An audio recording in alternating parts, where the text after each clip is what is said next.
Hey guys, welcome back to Andy's Dinosaur Reviews, and today we have another brand new Mattel Jurassic World Dino Trackers figure to take a look at. We have the pleasure of checking out the brand new wave of Danger Packs, and we will begin with the Borealopelta.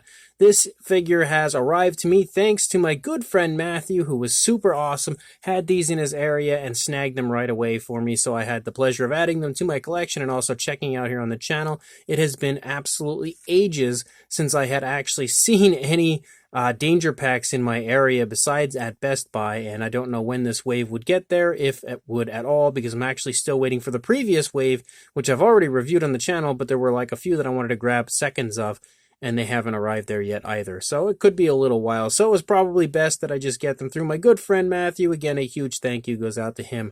But I'm really psyched about this newest wave of Danger Packs because we've got some really cool figures, some really cool species in this round. And as you can see again, we've got a brand new dinosaur here, a brand new species entering the Mattel line, one that I'm really hyped to, not only review for you guys, but also to add to my collection. But you can see again, as far as the figure goes, it pretty much looks like your standard when it comes to the packaging and the way it's applied to the packaging. One thing that kind of surprised me, though, is I believe there's an Ornithocheirus that is coming out as well, but I thought it was with this wave. But if you look here at the back, we've got our Borealopelta, we've got the Dacosaurus, the Pyroraptor, and then we have the Zoohannosaurus, and no Ornithocheirus. So I'm not really sure what happened to that figure. I don't know if that maybe is getting canceled or if it's just something that's going to appear in a later wave that I'm really unsure of. But what I do know is this figure looks awesome, so let's pop it out of the box and check it out. So here is our Borealopelta, and I don't have the feet positioned correctly. There we go. And it looks really, really nice. Like, they definitely did a great job on the sculpt of this one, taking a little bit of artistic liberties, I would say, with it, adding their own charm to it. But at the same time, again, I think they did a very nice job on not only the sculpt, but the paint job as well. Even though there's not a whole lot of color to it, what has been applied looks nice and natural, I think, as a whole. And even though we normally see Borealopelta kind of displayed in reddish tones, we have more of like an orangish kind of color, like an orangish brown for the figure, which is interesting. And we see it again colored normally in reddish tones because we actually know that that is the color of the dinosaur, or at least it had reddish tones on it. But you can see again the Mattel version has kind of more like orangish brown tones rather than reddish tones, and then we have like this nice darker brown here on the back. But it looks really, really good here at first glance, so let's jump to a closer look at it right now. So starting up here at the head sculpt of our Borealopelta, you can see we've got a really nice looking head sculpt, some nice looking skin texture as well. We also have a few different variations of color here in the face of the Borealopelta. We have that kind of light orangish brown color. We also have this lighter tone here running along the lower jaw leading into the throat, and then we have this darker variation of a brown leading up along the top of the head, and that runs down here into the beak, and the beak also has kind of a glossy look to it, kind of like a satin type shine. You can see the skin texture looks nice everywhere, especially up here on the top of the head as we begin to again pick up that armored kind of an area, that armored look to the skin texture of the Borealopelta, which is really vibrant, honestly. Like, it really pops on the sculpt quite nicely. And then as you lead down here into the side of the face, you can see a very small eye painted with a yellow, given a black pupil, it looks like. And both eyes are placed pretty nicely. Definitely looks good. No real sloppiness or anything. As you begin to move back here into the neck of the dinosaur, you can see a very obvious seam where this area of the armor was applied. So you can see, again, that seam is super obvious. But considering, it's an articulated figure and stuff, you have seams everywhere. I don't think it's something that really takes away from the figure. But you can see the detailing looks pretty nice. I will say I don't think it looks quite as vibrant as what we see up here on the top of the head.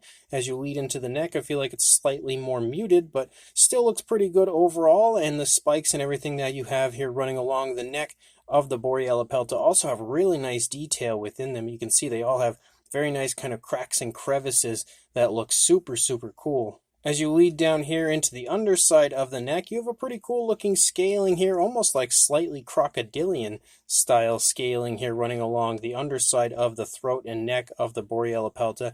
You can also see that that lighter tone tapers away pretty quickly as we lead down toward the chest, before I'd say about halfway down the course of the neck we lose that coloration, and then we are transitioned back to those brownish tones, those kind of orangish brown tones. And then as we lead back here into the back of the Borealopelta, you can now see again we have more of that armored look here, and look at how nice and crisp the detail looks here. Like that really, really nicely pops. And you can see a lot of the areas here running along the back have that kind of slight gloss coat to it, similar to what we actually see here on these spikes. You can see those as well have kind of a glossy look or a satin-like look, and you can see that here moving along the back of the Borealopelta as well. You also have these spikes leading out here on the side, which are actually painted. None of the other ones here are painted as you move through. Only this large one here moving along the side. You can see again nice detail in that area as well, but you have a nice kind of a light tone, kind of like an off-white here for that spike leading out, which does look pretty nice. As you move down, you can see that we have lots of really nice detailing here into the front leg, nice muscle definition, kind of like some clusters of larger scoot-like scales. And then as you move down, you can see the wrist and everything, very nice looking foot sculpt. We can see that there is kind of a speckling on this one as well. It's really quite obvious there in the toes. You can see the nails do not have any kind of nail paint, and it doesn't look like they even have a glossy look like some of the Mattel figures have had lately. But as you move back up here into the stomach region, you can again see all kinds of variation, or you could if my camera would stay focused, all kinds of variation to the scales. Again, some larger osteoderm-like scales and stuff, a few skin wrinkles as you move down closer to the underside. Moving here into the rear leg, you can see more muscle definition, some more larger osteoderm-like scales, the kneecap there, the nice bulging calf muscle, as well as, again, just generally some nice looking scale detail moving down. You've got the ankle sculpted nicely, and again, a nice rear foot sculpt with, boy, my camera will not stop losing focus on this guy, with, again, no painted nails, but it still looks alright, I guess. As you move back here into the tail, you continue to see again that very, in my opinion, almost crocodilian style scaling. But you can see here as you move along the underside of the figure, it doesn't look super vibrant, a little bit muted down here. But as soon as you reach the tail, it really pops again. But you can see that we have that brownish tone that begins to taper away, and then the majority of the tail becomes that darker brown as you move out. And you can see again the same thing from up above as far as the detail that we saw moving through the course of the back with the same armored look, and some more spikes picking up here as you lead out into the tail. They all kind of again have that sort of satin shine to them, all have really nice detail, and you can also see a nice curve to the tail there, so adding a little extra life to the figure. And if we take a look here over at the opposing side, you can again see, we already did take a look at the head sculpt, but you can see the neck and everything looks really nice as you move down. Not really too much of anything different going on over here. You can see the legs are in slightly different positions. The legs on this side are both of them leading a little bit further forward than what we see on the legs on the opposing side, but you can see again nothing really too different going on over here compared to the initial side. We do have a Jurassic Facts app code here, if I can get it out.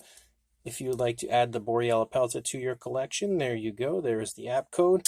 But we also, of course, have articulation for the figure. So we do have neck articulation. I can see that we can go down and up very nicely, very, very smooth as far as that goes. Yes, we do have the ability to swivel. I was wondering if we did, so you can get some nice turns and everything here in the head and neck area for your Borealopelta. Of course, you have leg articulation, forward and back.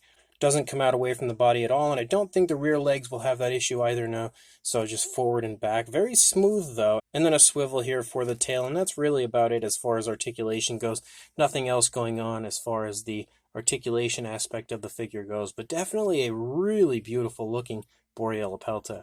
As far as a size goes, for a length, you are looking at about 7¼ inches or closing in on 18½ centimeters. And then for a height, I would say a little over 2¼ inches or around 6 centimeters seems to probably be the highest point. For a size comparison, There is Mr. Papo T-Rex, the Attack Pack Colovosaurus, and Robert Muldoon from the Mattel Jurassic World toy line. Get the Colovosaurus on a better spot there. But you can see when it comes to a Danger Pack, of course it's going to sit right there in that same similar size range that you have for the Colovosaurus, because that's, even though it's an Attack Pack figure, it's right there in that, that line of figures that we've had where we go from like the Attack Pack to the Danger Pack to the Wild Pack, all that stuff. It's just now that they're called the Danger Pack, we just have a different name, but they are still that same similar size. We also have a size comparison next to the Min-Me from Mattel, so a very similar species that they had released prior. And we've also got the Borealopelta here for a comparison next to the Borealopelta. You can see very similar in size. The Borealopelta is definitely a little bit bigger, but they aren't too far off as a whole. And then for a random comparison, we have a Dimetrodon from the Mattel Jurassic World Dominion line here, next to the Borealopelta. And then for one final comparison, pretty much our go-to, we have a Mattel Velociraptor next to the Borealopelta as well for one final comparison. So this brand new Mattel Jurassic World Dino Trackers Danger Pack Borealopelta is definitely a really, really nice looking figure. I think they did a phenomenal job on the sculpt of this one. It really has a gorgeous look to it. Nice naturalistic pose as well, with it just kind of standing there. A nice curve, nice kind of elegant curve to the tail. It looks beautiful, it really does, and just again has a lot of elegance to it as a whole. So I'm quite impressed with how nice looking the actual figure is. I feel like they've added quite a bit of life to this one, more so than they usually do. And I'm not even sure exactly what it is, but I really think, again, just like the pose and the turn in the neck and everything, it just looks really, really nice and quite majestic overall. On top of that, the fine detail is exceptionally well done. Like, there's a lot of really nice looking fine detail, and it is super crisp on the sculpt, like absolutely pops in the most impressive way possible here in person. There's also some nice articulation, which is always something fun when it comes to the Danger Pack. You don't have any kind of like goofy action features or anything like that going on, just some nice regular standard articulation that works very nice and very smoothly. And we also have some nice coloration for it. Again, even though Borealopelta would probably be more of like a reddish brown, I feel like this is more of like an orangish brown, but it still looks really nice, really naturalistic, and considering the Jurassic World dinosaurs are never full-blooded dinosaurs, who knows what color it would actually come out if it were showing up in any of the films or any material for Jurassic World. So it could be this coloration in the Jurassic franchise. And I think the paint application also looks quite nice. There isn't really anything, honestly, that I can think of about this figure that would be a complaint. The worst thing about it would probably be that seam where the armor and the neck connects, and even that's very, very minor as far as a complaint goes. So if you are interested in picking this up, make sure you check your local Walmart, because that's where my good buddy Matthew found this for me. And make sure you also like, comment, and subscribe, and I will see you in the next review. Thanks for watching.